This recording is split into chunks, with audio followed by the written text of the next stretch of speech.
Remove the top by gripping the tab, turning it counterclockwise and lifting.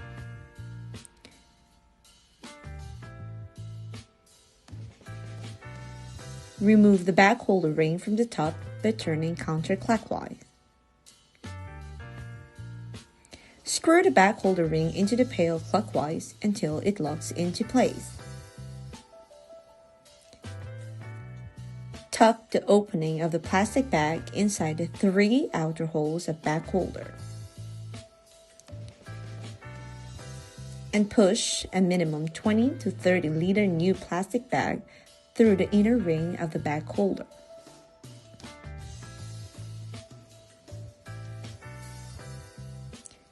Place the top onto the pail and turn clockwise until tight. Always set the hopper in the open or receiving position to avoid odors. Place a diaper in the hopper. Pull the handle over the top to drop the diaper into the bag or pail. Gripping the bag holder tab, rotate entire top portion counterclockwise and lift off of pail. To prevent odors escaping, squeeze top of bag closed with one hand, then slowly pull bag free and dispose.